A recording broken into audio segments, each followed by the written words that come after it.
Soy Isaac Collado, profesor del Centro Específico de Educación a Distancia de la Comunidad Valenciana. En este vídeo voy a hablar del Renacimiento, de cuáles son sus características musicales generales. Con el término Renacimiento no nos estamos refiriendo a nada relacionado con Walking Dead, muertos vivientes, zombies o brujería, no. El Renacimiento es un periodo artístico situado desde el siglo XV hasta 1600 que tiene como gran ideal la recuperación o el renacer de la antigüedad clásica, es decir, de Grecia y Roma. Lo que ocurre en el Renacimiento es que se vuelve a tomar como protagonista al hombre, al ser humano, al artista.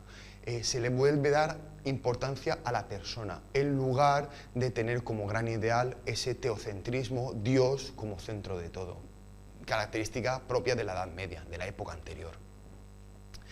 En el Renacimiento, ese renacer de Grecia y Roma, sobre todo se puede ver en arte, es decir, los escultores, Miguel Ángel, puede beber de las fuentes de esculturas clásicas, puesto que las puede ver, o los arquitectos pueden tomar como ideales muchas de las construcciones griega y romana, ya que aún se conservaban estos edificios. Los ideales de simetría, proporción, líneas rectas, la utilización de esas columnas, de los capiteles, de los órdenes arquitectónicos griegos y romanos, ¿de acuerdo? El artista vuelve a retomar esos ideales griegos y romanos, sobre todo en el Renacimiento se va a producir el artista todoterreno, que quizá tenga como ejemplo más claro a Leonardo da Vinci, escultor, pintor, escritor, inventor, ¿de acuerdo? El Renacimiento básicamente es retomar, renacer esas características griegas y romanos. Ya hemos hablado de algunos de ellos, además muchos de los temas a la hora de escribir, a la hora de componer, vuelven a retomar esa mitología griega. La importancia del hombre y del artista. Otra característica muy importante del Renacimiento es la invención de la imprenta, que revolucionará la cultura, el conocimiento, ya que va a poder extender mucho más rápido los libros y partituras. Eso hará que todo el conocimiento se extienda por Europa mucho más fácil.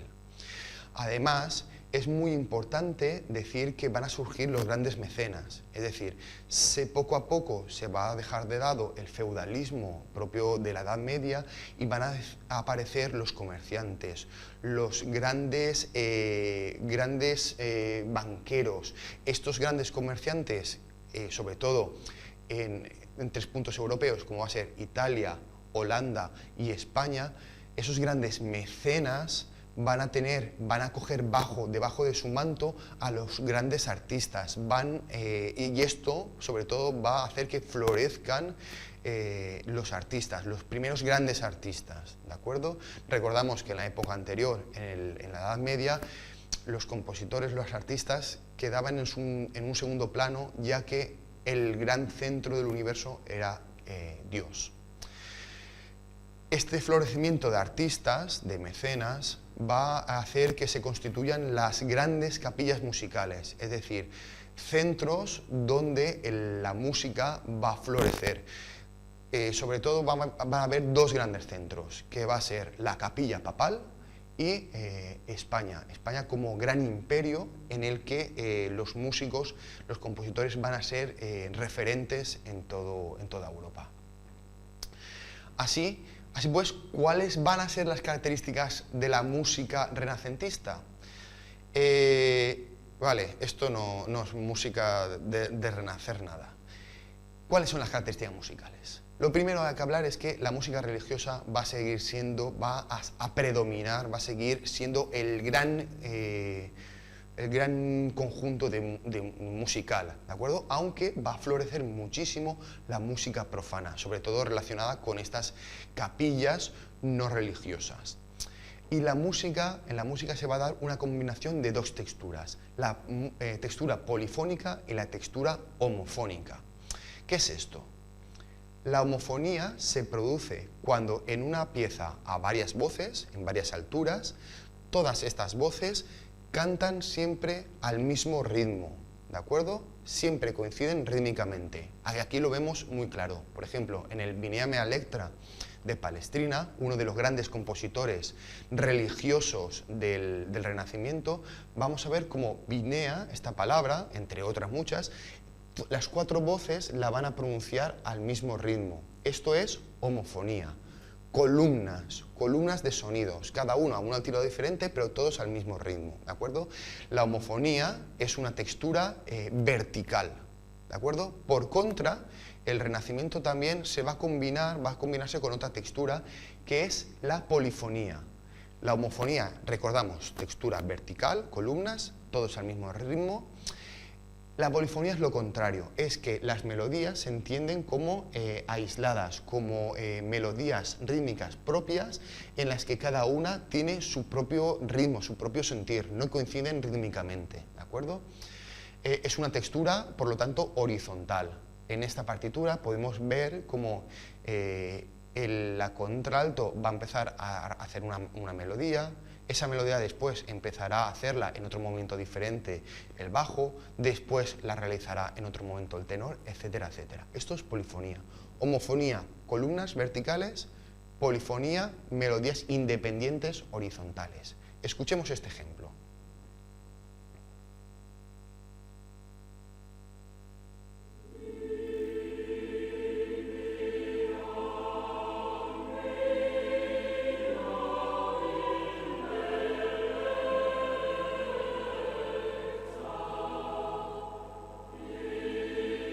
Homofonía.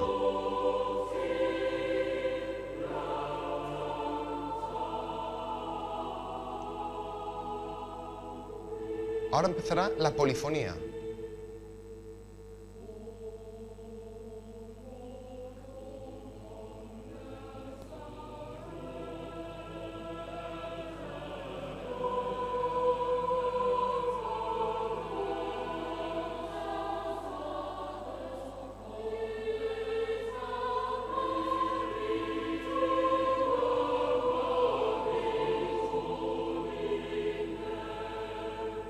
Y ahora volverá homofonía.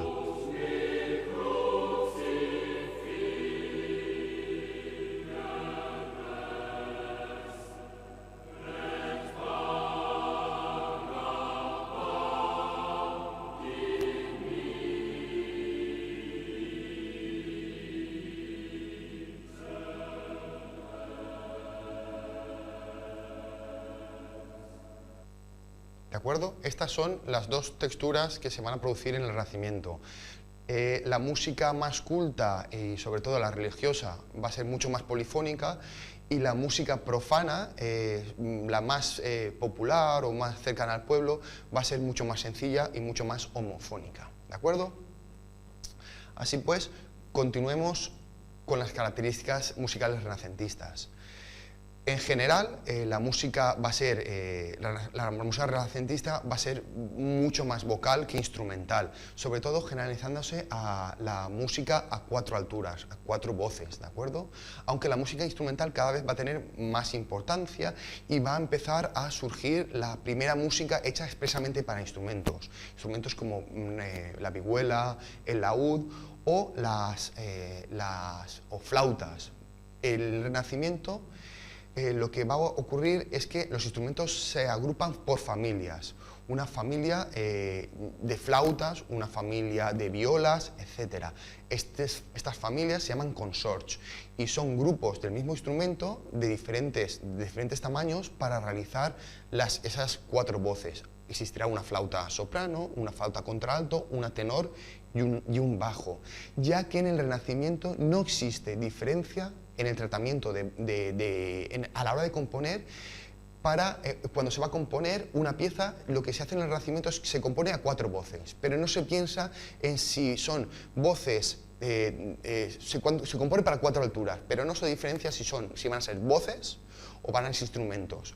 Cuando un compositor compone para 4 alturas, y el día de la representación puede tener perfectamente 2 voces, o a las 4 voces, o puede tener solo una soprano y otros tres instrumentos. Entonces, no va a haber diferencia prácticamente en el tratamiento a la hora de componer, si esa partitura está hecha para las voces o para los instrumentos.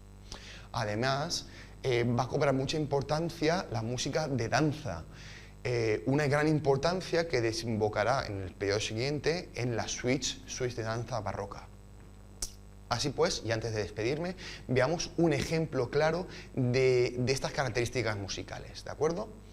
Mirad, tenemos una pieza profana de Juan de la Encina, un gran compositor español, Hoy comamos y bebamos, en el que podemos ver claramente la textura homofónica, una pieza escrita para 4 alturas, y ahora vamos a escuchar cómo hay voces e instrumentos y los instrumentos van a reproducir, a repetir lo mismo que van a hacer las voces. Escuchar.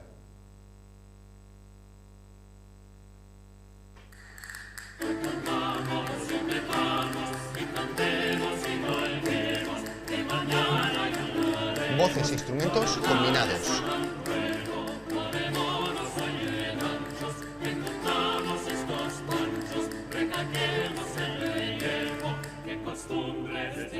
Solo voces.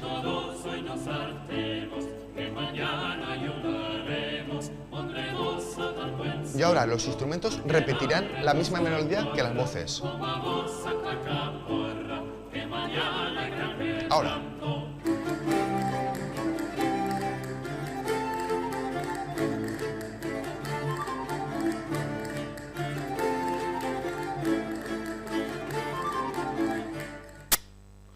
¿De acuerdo? Eso es un ejemplo claro de la música renacentista. Bueno, espero que os haya servido este vídeo. Nos vemos en otra ocasión. Hasta luego.